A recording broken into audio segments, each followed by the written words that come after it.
Sejam bem-vindos ao W2Cast, um podcast da W2S. Eu sou o William Saraiva. Essa é minha amiga Kátia Braga.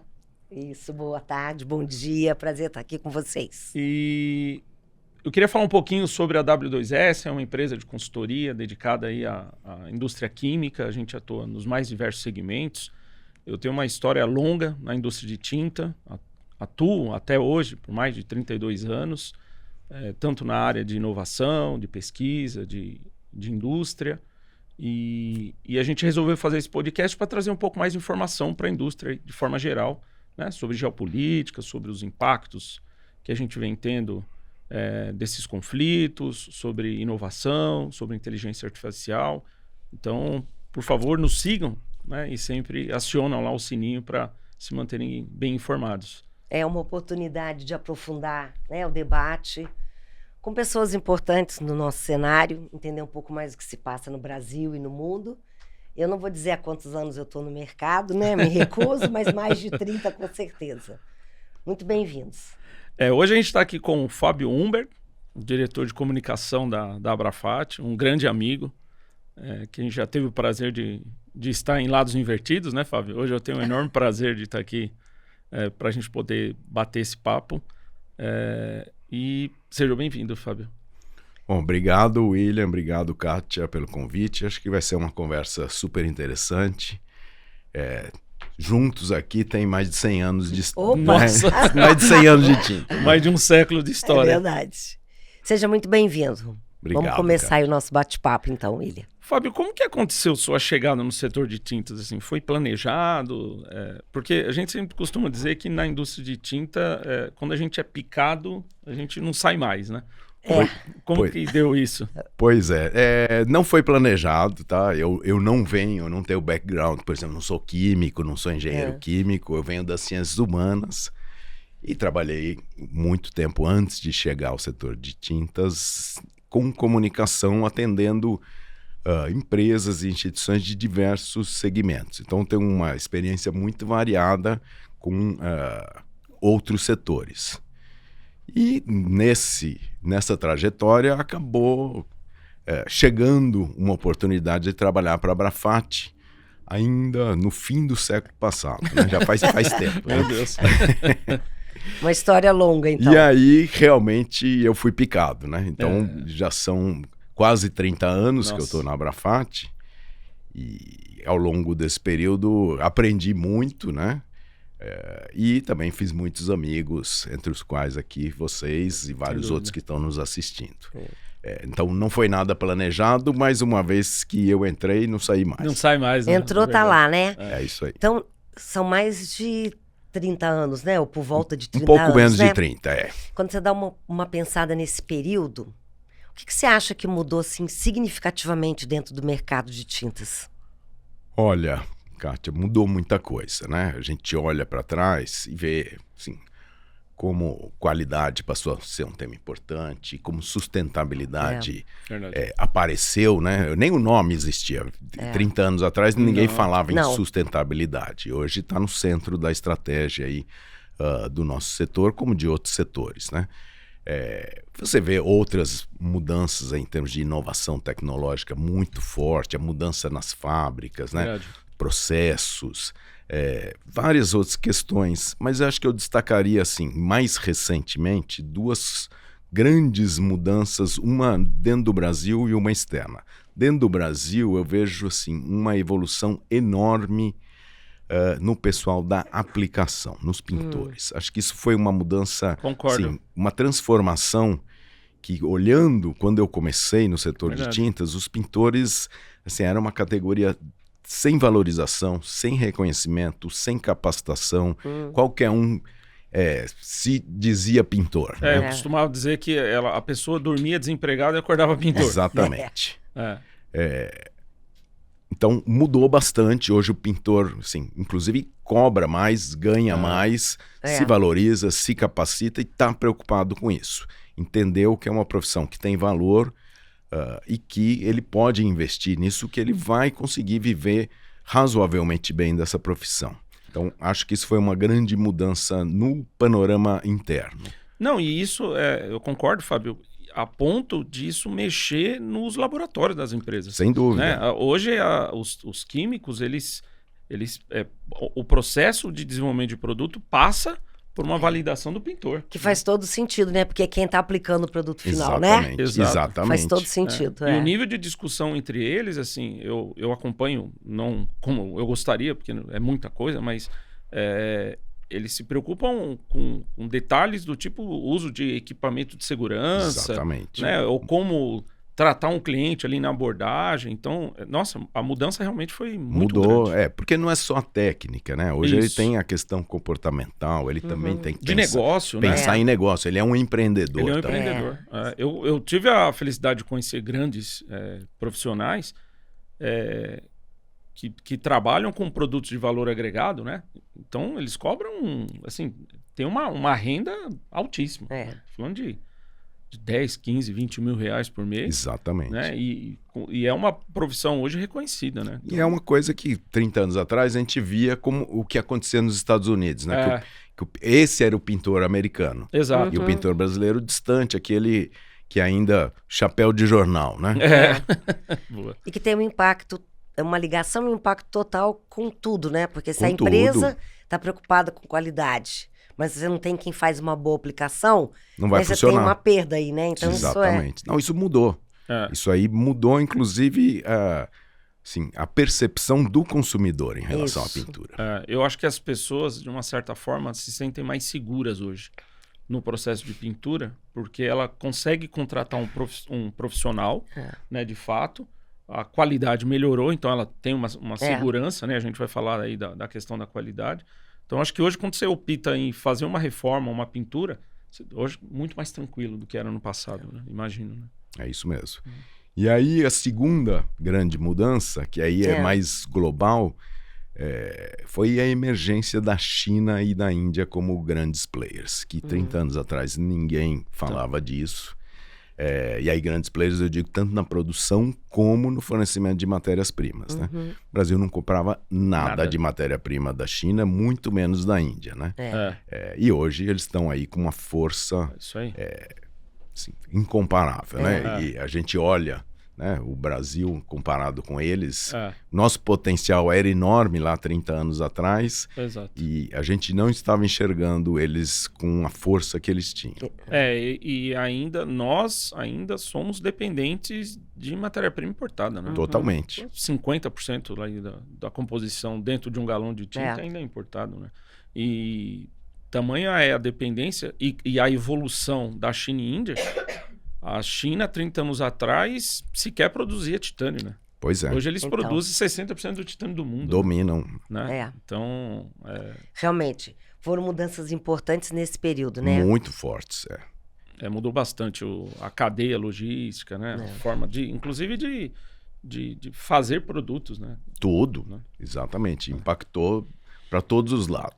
Exatamente. E você acha que, do que nós falamos, o que mais contribuiu para esse aumento de volume, né? Hoje o Brasil é o quarto maior produtor de tinta do mundo, né?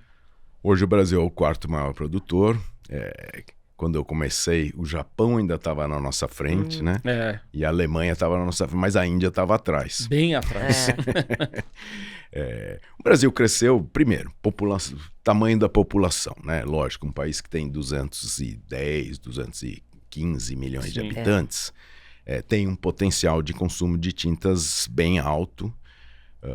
A gente exporta quase nada, né? Então, o nosso volume aí é para atender a demanda do mercado interno. Então, acho que hoje as pessoas pintam mais, melhorou isso, principalmente talvez menos de 10 anos para cá, isso tenha crescido com mais força, né? A pandemia aumentou, né? Isso, a pandemia também ajudou a empurrar isso. O reconhecimento do valor da pintura como não só decoração ou estética, mas também como proteção, como personalização, né? Esse mundo do Instagram, né, acabou levando as pessoas a se preocuparem muito com o que elas transmitem, né? Sim. O que a sua casa, né, o seu quarto, a sua sala representa. Sem dúvida. E isso casa também com a existência de pintores mais preparados, casa com confiança no produto, com qualidade. Então, acho que esses são fatores importantes. E claro que na parte de tintas para uso na indústria ou na infraestrutura, também existe aí uma situação. Por um lado, o Brasil, em alguns segmentos industriais, perdeu importância, inclusive como exportador. Sim, mas, por outro, você teve um desenvolvimento enorme em tudo que tem a ver com o agro, né? Isso estimulou o desenvolvimento de tintas para atender novas demandas, né? Sim. Certo. Até para repintura, né? Exatamente. De repintura de implemento, de colheitadeira, de máquina, todos esses silos, né? Você tem muita instalação. E produtos muito técnicos, muito né? técnicos, maior com valor demanda agregado. de propriedade, de desempenho, né? Esse é um ponto, você falou valor agregado, né? Até fugi um pouco aqui da nossa roteiro, mas falando um pouco sobre a percepção de valor, né? Porque a gente cresce em volume, mas não cresce em valor, né? Esse é um grande problema, né? A gente tem, assim, uma renda média no Brasil baixa e meio estagnada, né? Quando você olha ali a nossa renda per capita, a gente podia estar numa situação muito melhor. Sim. Mas o país cresce devagar, né?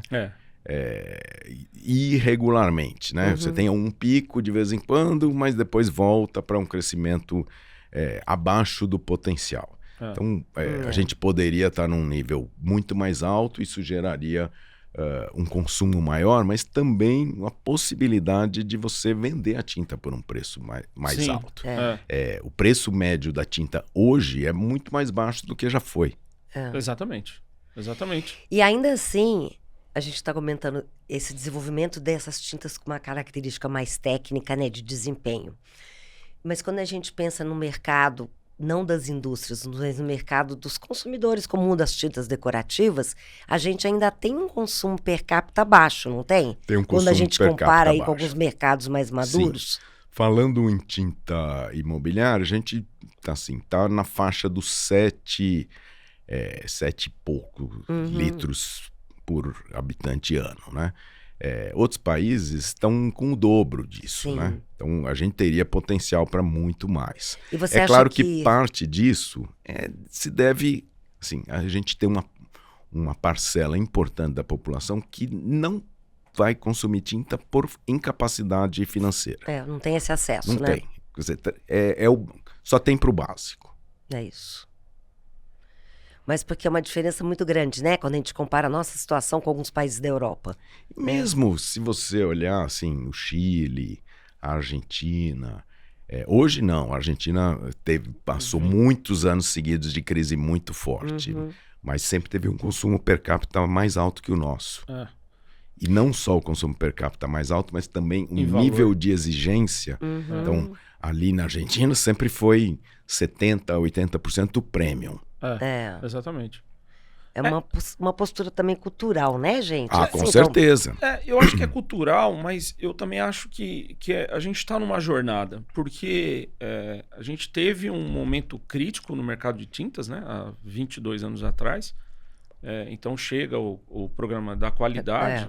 E aí eu acho que a gente vem melhorando ano após ano. É que às vezes a gente faz uma análise pontual. Exatamente. Né? Mas se a gente olhar do que era o valor em 2020, há 22 anos atrás e agora, né? Então você tem uma melhora considerada, né, no consumo. A gente tem que olhar em premium. perspectiva. Né? Exato. Né? Então, no dia a dia é difícil de perceber a mudança. Se você olha só pontual, né? Quando a gente faz essa análise um pouquinho mais ampla, realmente teve essa evolução, né? Não tem dúvida. Eu acho que está evoluindo, né? Como que vocês estão vendo para 2026 o mercado? Você acha que cresce? Acho que cresce. 2026, assim, ano de eleição, é sempre ano de um pouco mais de dúvida, incerteza, né? Incerteza leva a adiamento de projetos, né? Isso tanto no nível individual, né? A pessoa física que fala assim, bom, não sei como é que vai ser próximo ano, eu posso adiar. A pintura é adiável, né? como do ponto de vista dos grandes projetos industriais, comerciais, né, de serviços. Sim. O investimento tende a ficar um pouco menos seguro. Então, esse é o lado, vamos dizer, mais escuro da eleição. Mas, por outro lado, a eleição também gera uma série de investimentos governamentais. Sim, E aí, verdade. tanto do governo federal como dos governos locais, Sim. é a hora de pegar o dinheiro que acumulou no caixa para mostrar serviço. Então, tem muita obra, Verdade. muita coisa sendo feita, e isso estimula. Então, só se você pegar o exemplo aí do programa Minha Casa Minha Vida, ele está num ritmo muito forte. E lógico que vai ter um monte de entregas aí, que é justamente o momento em que a tinta entra. E puxa tanto a verdade. pintura nova como a repintura. Também. Né? Agora é impressionante. Ontem eu estava num evento, num fórum em Goiânia, e conversando com algumas empresas. O pessoal está falando de 10%, 15% de crescimento no ano. Este ano? Eu achei, assim, É, mas o- regionalmente falando. O começo né? do ano foi muito forte. É. Surpreendentemente, né? Normalmente o primeiro trimestre é um trimestre fraco na venda de tinta. Historicamente, Só né? que isso mudou. Assim, durante muito tempo, o quarto trimestre era um trimestre Exato. mais forte. E aí, nos últimos anos, isso tem deixado de acontecer. Então, teve um deslocamento do Sim. eixo também da concordo. compra. É. Então, pode ser que a gente esteja vivendo um pico antes da hora. Ainda não dá para a gente calcular esse 10% que ocorreu aí. E Já tem uma incerteza do e que vai realmente ser, a né? gente tem, os nossos dados estatísticos mostram que, assim, comparando o primeiro quadrimestre de 26 com o de 25, o crescimento foi bastante expressivo. E a gente vem crescendo, né? Porque a gente cresceu na pandemia, Isso. aí deu uma reduzida, aí crescimento novamente, e a gente está falando de 10%. Né? Que existe realmente uma demanda ainda reprimida, né? Muito forte. Né? Existe. E você fez um comentário da falta de acesso de uma grande parcela, mas mesmo a parcela que tem acesso, às vezes adia uma repintura ou Sem pintar dúvida. uma casa ou algo assim, em função de algum outro projeto familiar, não é? Isso. Mas também, ao mesmo tempo, Kátia, a gente está percebendo uma mudança que é o fato da pessoa não pintar mais o imóvel inteiro de uma vez. Certo. Essa era a tendência dominante no Brasil. Vou pintar. Faz tudo. Sim, já que vai ter essa Bagunça, bagunça, entre É aspas. verdade. Eu vou pintar. Hoje não. Hoje a pessoa pinta uma parede, né? Que é aquela que ela pintou com um laranjão forte e dali a um ano tá cansada. Né? Então vai Tem mudar uma para coisa outra. assim um pouco mais de Decorativo. decorativo, né mesmo? De Isso já arquitetura, vinha de acontecendo no mundo. ambiente, Isso é bem legal. Então, mas essa característica que faz com que eu seja um apaixonado por tinta. Porque a tinta, ela é tão... você pode fazer o uso da tinta para efeito decorativo. Então, você pinta uma sala para trocar a cor. Como você vai pintar o portão, por exemplo, ou a porta, porque você tem que dar proteção, né? Ou qualquer outro equipamento, enfim. Então, essa versatilidade da tinta que é fantástica, né? Ela tem, assim, ela cumpre diversas funções. Né? Sem contar quando você pensa em funcionalidades, né? Exatamente. Uma tinta contra mosquito, uma tinta, né? Contra... Isso. Então, essa é a parte da tinta que me... Pois é. Que te encanta. Que me encanta. E que tem um exatamente. potencial ainda muito forte, né? De agregar novas Sem funcionalidades. dúvida, sem dúvida. Ontem eu estava comentando no fórum sobre uma tinta para pessoas asmáticas, lançada pela Bayer. Olha. Então, assim, eles fizeram uma parceria com a Associação de Asmáticos dos Estados Unidos, viram que quase 40% da população sofre de asma, e aí eles fizeram todo um trabalho, lógico, tem um respaldo técnico grande, e lançaram essa tinta para a pessoa. Então, o nível do nicho, né? Quer dizer, o quanto eles estão conseguindo nichar isso. Então, você vê que a versatilidade da tinta é espetacular. Né? Ainda tem caminhos, né? Tem Tem muito caminho. por fazer. Né? E isso é animador, né? E falando em caminhos, deixa eu te perguntar uma coisa. Como é que você avalia o programa setorial de qualidade? Que impactos reais você viu acontecer quando a gente começou com o programa? Olha, eu acho que tem vários impactos. O primeiro é colocar o tema da qualidade na mesa, né? Era um tema que não estava na mesa. Quando ele começou ou quando começaram as discussões ainda lá, ano 2000, por aí, um pouquinho antes. Discussões acaloradas. Isso. A questão era assim, o mercado era só preço, preço, e estava se degradando, né? Então a gente via pouco investimento em inovação e via também uma desvalorização do produto Certo. e da pintura como um todo, né? Então, acabou sendo, o programa da qualidade acabou sendo uma virada de chave Um nesse divisor aspecto. de águas mesmo. Isso, exatamente. Começou devagar, claro, como toda iniciativa, começa com alguns poucos, né? Algumas poucas adesões. Hoje, a gente está com 52 empresas participando. É um negócio que ampliou muito. E, sim, para as empresas médias e pequenas, acabou representando a oportunidade de mostrar um valor que não era reconhecido, né? Que elas produziam em níveis similares das marcas mais conhecidas. Então, por um lado, você vê um impacto no crescimento de muitas marcas regionais. Sem dúvida. Que a gente ouvia pouco falar. Aqui em São Paulo você ouvia pouco falar. E de repente elas se tornaram grandes players no mercado.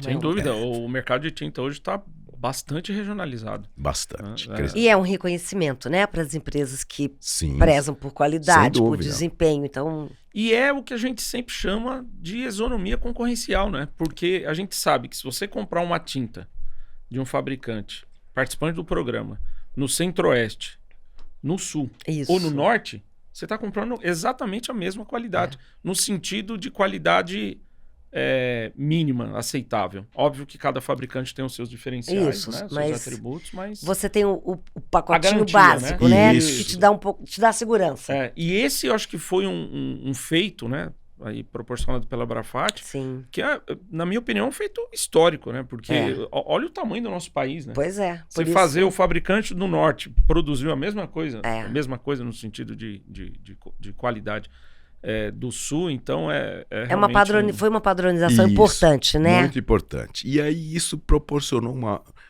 teve um subproduto que é fundamental, que assim, se todos estão já na mesma linha, cumprindo essa linha mínima, como é que eu me diferencio? Né? Então, é um investimento em inovação, em diferenciação. Que é o que está na agenda agora, né? Exatamente. Então, o número de lançamentos de produtos, né?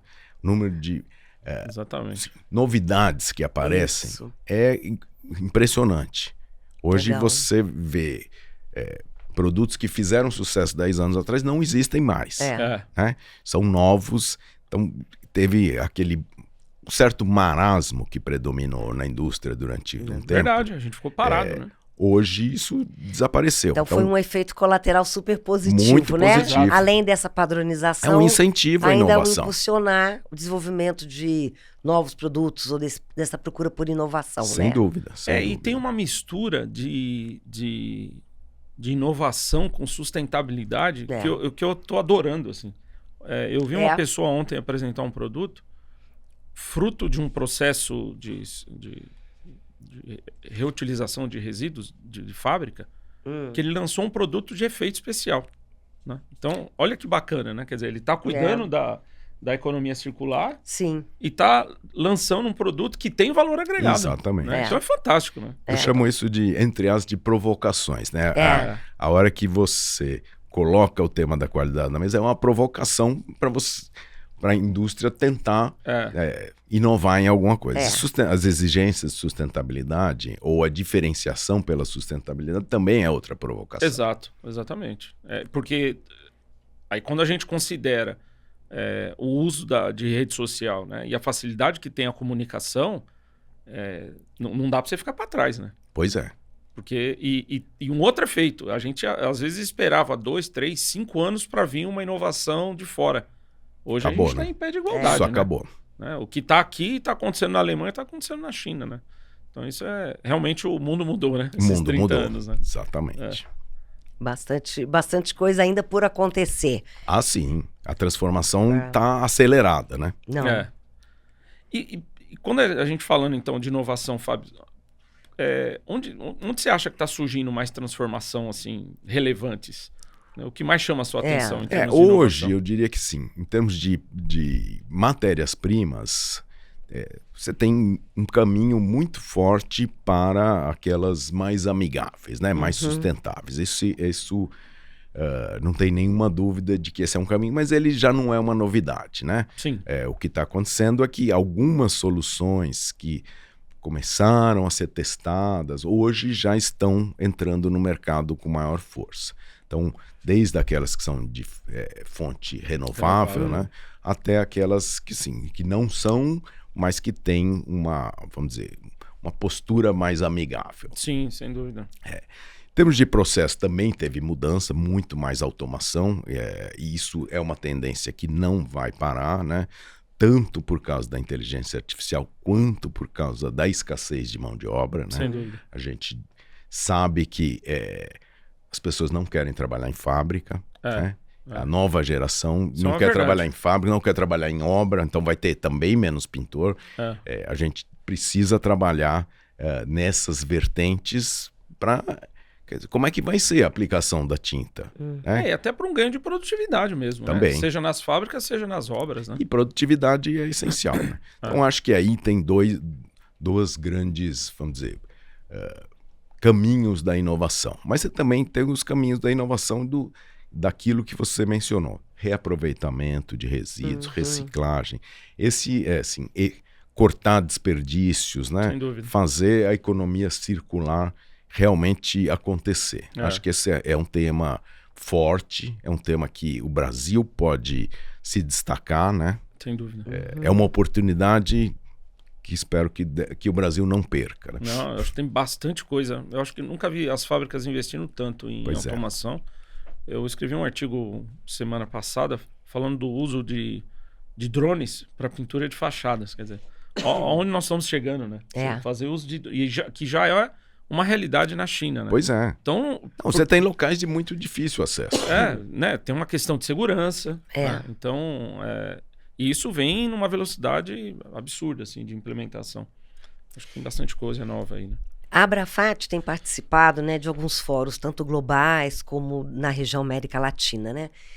O que você tem visto de discussão nesses fóruns que você acha que possa ter um impacto importante aqui para o Brasil?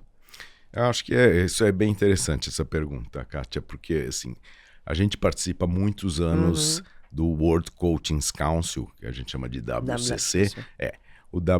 E ali a gente tem contato com os representantes das associações dos diversos países. Né?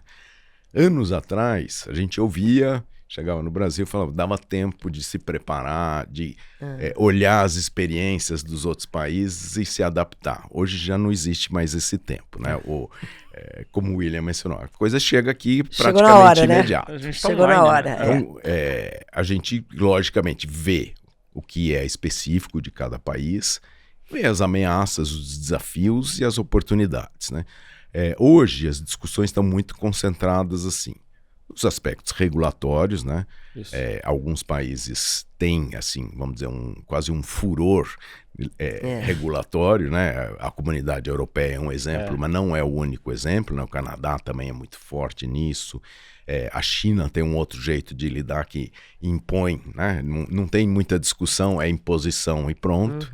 Mas está em linha, né? Mas está em linha, exatamente. Ela mudou totalmente a postura. Né? Aquela China poluidora, né? Isso desapareceu. Foi ano passado, E a gente tem que acompanhar porque isso chega ao Brasil.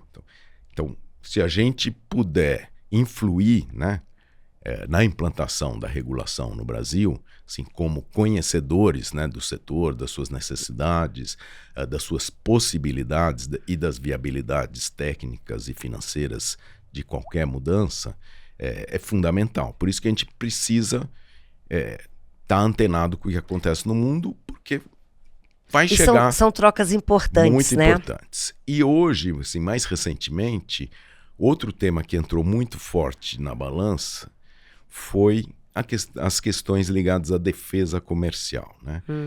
Isso não estava em evidência há alguns anos, né? A globalização tinha desamarrado muita coisa, mas voltou. Né? O protecionismo em vários países voltou, a imposição de medidas antidumping, de tarifas, dificultou. E, junto com isso, tem as questões geopolíticas, aí, incluindo as guerras, que dificultam o transporte, né, das matérias-primas, principalmente para um país dependente de importação como o Brasil. Isso é um fator crítico. Então, também está se discutindo muito a questão de nearshoring, de voltar a produzir determinadas matérias-primas, de reduzir de alguma forma essa dependência. Que aí eu acho que tem um ponto interessante para o Brasil, né? Que pode ser um desafio e pode ser uma oportunidade. Exatamente. Né? Uma dificuldade e uma oportunidade.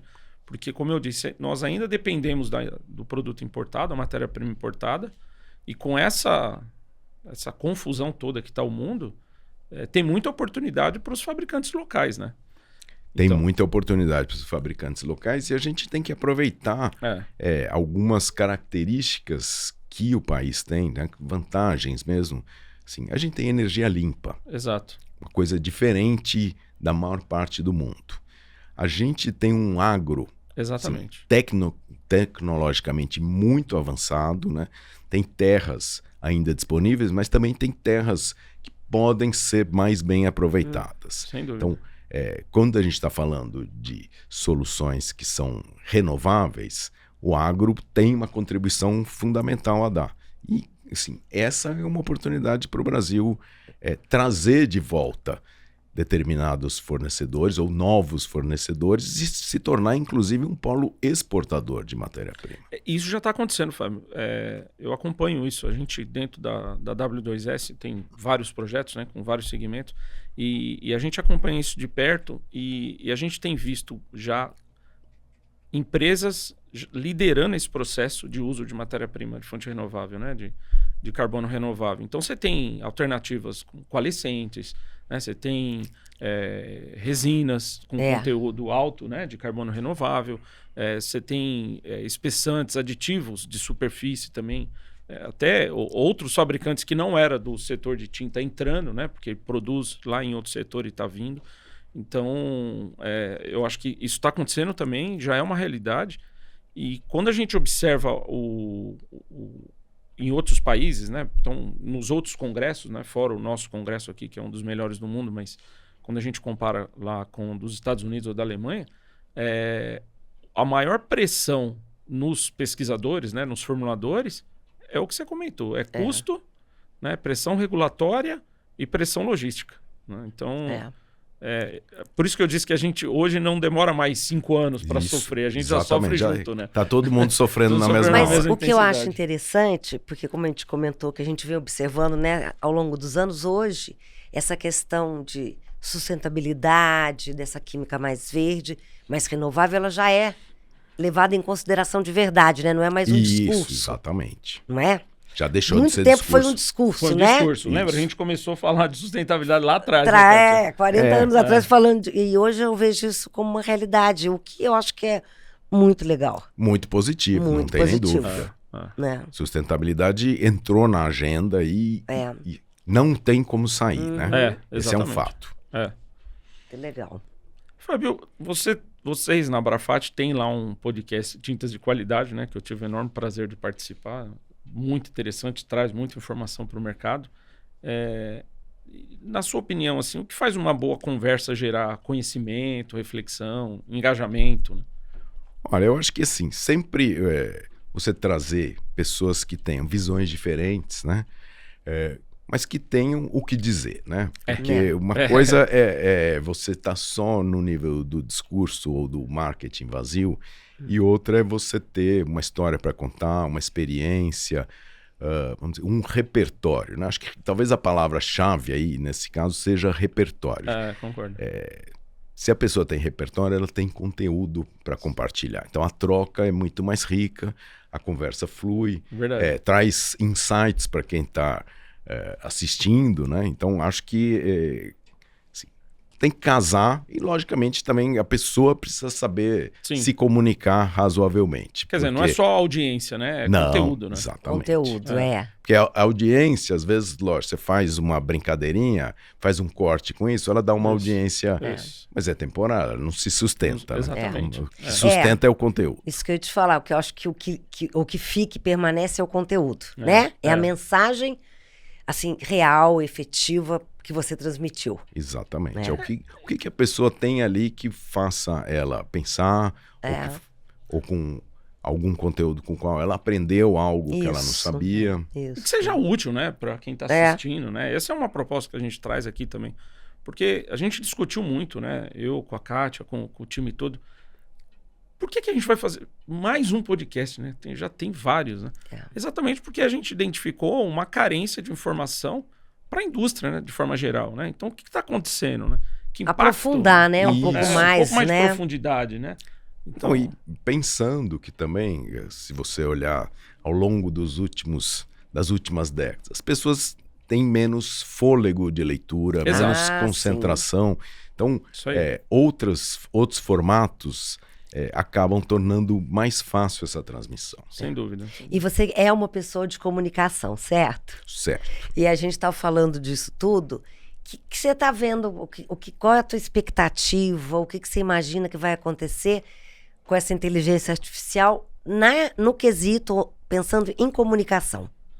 Olha, é assim, como qualquer nova tecnologia, ela tem pontos positivos e pontos negativos. Vai depender muito da forma da utilização, né? Acho que ela pode facilitar muita coisa, e isso é um lado muito bom, você ter acesso a dados, fazer compilações, né? Resumos, tudo isso ajuda demais no quesito de ganhar tempo, né? Eficiência, e às vezes até alcançar coisas que você não alcançaria. Mas o lado, vamos dizer, negativo é que isso gera também uma certa acomodação. O que me preocupa mais é isso. Que as pessoas se acomodem diante da facilidade de, num clique, obter algo e deixem de usar essa máquina poderosa que a gente tem aqui dentro, que a gente ainda não aprendeu a usar todos os recursos, e deixar ela, vamos dizer, meio de lado, sim, terceirizar o pensamento. Isso. E vai acontecer, né, Fábio? Já está acontecendo. Já está acontecendo, porque se você pensar que há 30 anos atrás as pessoas faziam contas básicas de cabeça, Ou e que pra hoje a qualquer- gente usa calculadora para tudo. E para qualquer pesquisa, era uma pesquisa demorada, né? Pois é. Né? Mas, de qualquer maneira, Fábio, se a gente fosse resumir isso aí que você falou, parece que tem que ter conteúdo sempre, né? Tem que ter conteúdo sempre e tem que fazer as coisas conscientemente também, né? Isso. Eu acho que é como toda evolução, né, na história aí da humanidade, tem pontos bons e pontos ruins. Exatamente. Né? Assim foi com a Revolução Industrial, né, e por tudo que a gente passa. Eu acho que toda evolução tem fatores positivos e negativos. Isso. Porque a inteligência artificial, você até pensa, uma das grandes discussões é o futuro do emprego, né? Então, quanto mais dependente você for da inteligência artificial, mais ameaçado estará seu emprego. Né? Exato. Mas vai acontecer, já tem país que já oficializou o uso da inteligência artificial, por exemplo, em processos jurídicos. Pois é. Na Alemanha, processos que são repetitivos, né, os mais comuns, eles já são julgados com o uso da inteligência artificial. Quer dizer, né, isso é inexorável, né? Não vai... Não tem jeito. Não vai acontecer, né? Não tem outro caminho, né? A gente fica tão à vontade aqui batendo um papo que o tempo impressionante passa. como o tempo passa, né? Então, se pudesse, a gente ficava aqui o dia todo conversando, uma conversa maravilhosa. Mas para a gente encerrar, Fábio, para os próximos 5 anos, qual transformação que tem maior potencial de mudar o setor de tintas, assim, na sua opinião? Olha, é uma pergunta difícil, É uma né? pergunta, Quem tiver essa bola de É a cristal pergunta de milhões, bem, né? bem ilustrada, né? Pergunta de $1 milhão. É a pergunta de milhões. Mas eu acho que, assim, inteligência artificial certamente faz parte dessa resposta. Acho que assim, a maior disrupção que está acontecendo no momento. A gente não sabe todos os efeitos ainda que isso pode gerar, para o bem e para o mal, mas certamente a resposta passa pelo uso da inteligência artificial, desde a formulação, né? Sem dúvida. Até aos mais diversos aspectos do controle de qualidade, do processo de Gestão escolha de do frota. consumidor, até no tudo. pintor, É. né? Até, assim, qual a forma mais eficiente de pintar, a inteligência artificial vai estar envolvida. Então, eu imagino que o impacto dela comece, eu acho que em 5 anos talvez a gente não sinta todo esse impacto. Mas a gente já começa a sentir hoje e ao longo desses próximos 5 anos, acho que é vamos dizer, seria o fator que mais acelerará tanto a transformação quanto a inovação na indústria de tintas. Eu tendo a acreditar, tento a concordar com você. Eu também acho que a inteligência artificial é um meio, né? É uma ferramenta. Exatamente. Né? Então, para a gente poder acelerar os trabalhos de uso de matérias-primas de fontes renováveis, né? Atender toda essa questão da regulação técnica e tudo isso, a principal ferramenta vai ser a inteligência artificial. Né? E talvez como um segundo ponto aí, é a mudança geopolítica no mundo, né? Isso realmente é um processo que a gente ainda não compreendeu toda a extensão dele, né? Mas já está tendo impactos e continuar a ter, né? Porque aquele mundo, vamos dizer, mais ou menos previsível que a gente teve ficou lá atrás. Até 89, era depois de 89 veio outro modelo que parecia também ter entrado nesse modo bom, agora está tudo certo, vamos continuar assim por mais vamos viver mais a vida. várias décadas, também já se rompeu. Então, vamos ver o que vem por aí. É verdade. Tem como sempre, né, na história da humanidade, né? Tem pontos bons, pontos ruins, né? Dá uma boas. chacoalhada até se acomodar, né? Sempre tem as chacoalhadas. Acho que faz parte aí da nossa história, né? Muito bom. Uma delícia a conversa. Muito eu obrigado. também fiquei muito feliz aqui. Acho que foi uma troca muito rica, né? Não, muito feliz. Muito legal. De você ter aceitado o nosso convite, Fábio. Muito obrigado aí pela participação. Que isso, foi um prazer. E você que ainda não acionou o sininho, acione, acompanhe a W2S aí nos seus canais. O W2Cast está disponível no YouTube e também no Spotify.